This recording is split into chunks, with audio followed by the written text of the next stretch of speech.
is one of the most popular tag teams in All Elite Wrestling right now. They are former tag team champions, and now, with Billy Gunn by their side, they hold the AEW Trios title. The Acclaimed's journey to the top was an interesting one because, in just 2 years, they reached the mountaintop of their career. The Acclaim made their debut in AEW in 2020, and you would be surprised to know that this tag team was created in AEW itself. Prior to this, the members of the Acclaimed, Caster and Anthony Bowens, had their individual runs on the independent circuit. Max was making a name for himself in CZW, and that's where he showed a glimpse of his freestyle talent, an act that would define the Acclaim later on. He also had a cameo in WWE as Bobby Lashley's sister. Yeah, that was bad. Anthony Bowens, on the other hand, also wrestled in promotions such as CZW and GFW and impressed a lot of people with his physique before finally coming to AEW. So, how did these two guys, who had different journeys, end up together to form a standout tag team? Let's get into it. Caster and Anthony Bowens initially started as singles wrestlers in AEW. They had a few matches in AEW Dark. This was during the pandemic, and AEW was booking a lot of indie wrestlers. Caster and Bowens stood out among these indie wrestlers, and soon Tony Khan decided to pair them together. They made their debut as a tag team against Best Friends. At this time, there was no name for the tag team, but a lot of elements were the same. Caster came out with a microphone in his hand, dissing his opponents, while Bowens reacted in comedic fashion, which would become the staple of the Acclaimed later on. This might have been a moment where Tony Khan saw potential in them, as he offered them full-time contracts on a 5-year deal after that match. It was a huge deal for two young wrestlers who were craving an opportunity at this scale. They were not your typical AEW signing. They were pretty unknown at this time, and all they had was Tony Khan's backing, as he believed in them. But I'm not sure even he thought the Acclaim would become one of the biggest tag teams in AEW. Soon, the company started booking them on Dynamite, and they faced teams like SCU and the Young Bucks. They also unsuccessfully challenged the Young Bucks for the AEW World Tag Team Championship in December of 2020. So that means just a few months into being a tag team, they were challenging for the tag titles. However, the fan reactions were not positive initially. Anthony Bowens revealed that the team faced a lot of negativity from fans around this time, which led them to humorously declare everyone loves the Acclaimed in their promos, which worked. Moving into 2021, the Acclaimed started having high-profile matches, and they also pushed the boundaries on the microphone, with Caster rapping about some controversial subjects. On an episode of Dark, he talked about Olympic gymnast Simone Biles' mental health issues, the Duke lacrosse case, the validity of the PCR COVID-19 testing, and made a sexual joke about Julia Hart in his disses. Yeah, this wasn't gonna slide, and it gave another reason for some fans to hate them.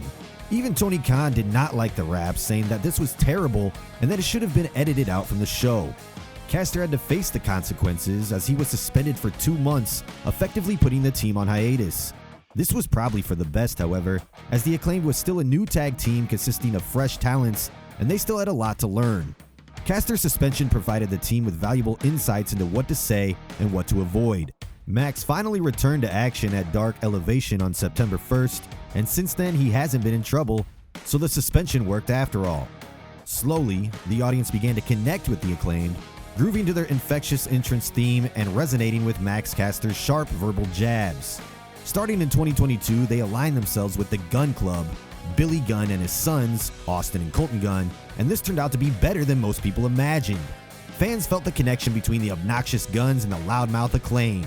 In May of 2022, Bowens underwent knee surgery, sidelining him for several months as he was no longer in position to wrestle. Caster spent more time with the Gunns, while Bowens was still on TV, carried in a wheelchair by Billy Gunn. Week in and week out, they came out together, forming a brotherly bond. The Acclaimed even gave a nickname to the Gunns, calling them Ass Boys, a playful homage to his father's WWE persona as the Ass Man. And again, this worked. Everything the Acclaimed was doing seemed to work.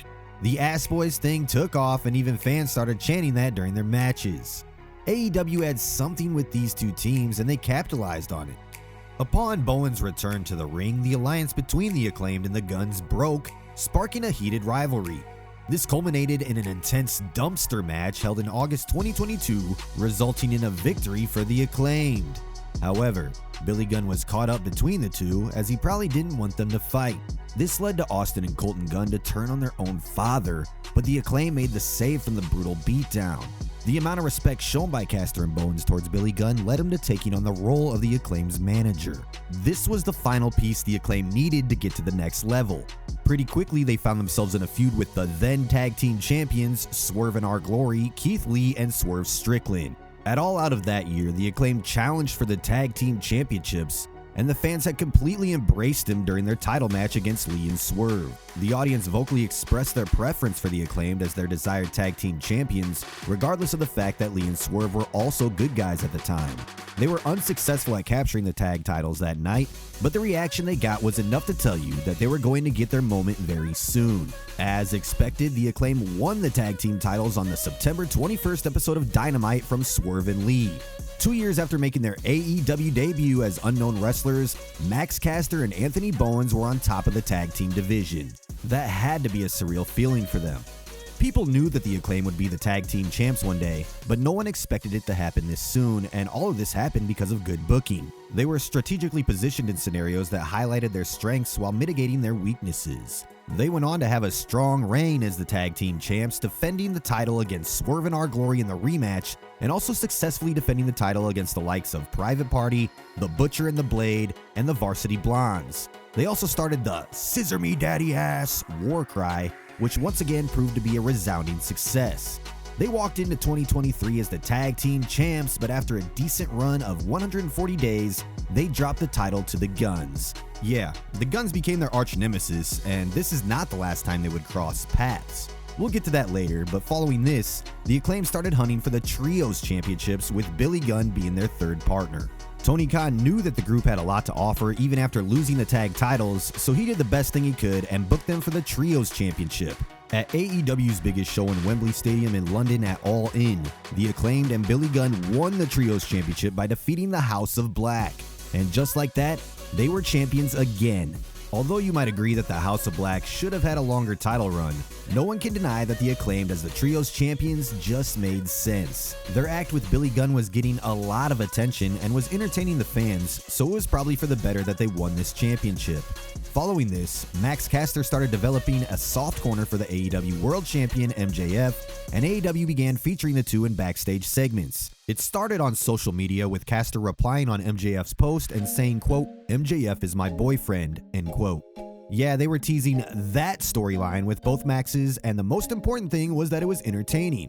The Acclaimed even helped MJF on several occasions during beatdowns and offered a hand of friendship, but this had to pause after MJF lost the AEW World Championship and had to take some time off. In the meantime, the members of Bullet Club Gold, Jay White, and Austin and Colton Gunn won the Ring of Honor 6-man Tag Team Championships. Ah, the Guns are back in the fold. Hearing the name The Guns, you probably know where this is going. The Acclaimed arranged themselves with the Bullet Club Gold, forming the group of Trios champions named Bang Bang Scissor Gang. This was a questionable decision in some people's eyes, as the Guns had already turned on the Acclaimed in 2022, and aligning with them didn't make sense for the Acclaimed. As you could have guessed, the betrayal happened again on March 13th at Big Business when the Bullet Club Gold turned on them.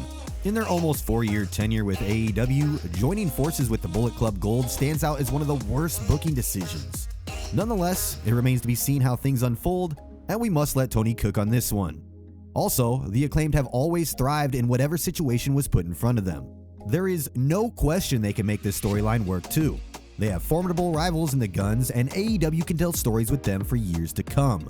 They revitalized Billy Gunn's career and gave him a purpose, granting him regular television appearances. Also, the ongoing situation involving MJF and Caster has intrigued fans, with fans waiting to see what happens next. AEW is often criticized for various reasons these days, but the thing that Tony Khan's company has managed to do is make new stars. Look at MJF. Look at Darby Allin, Sammy Guevara, and Ricky Starks.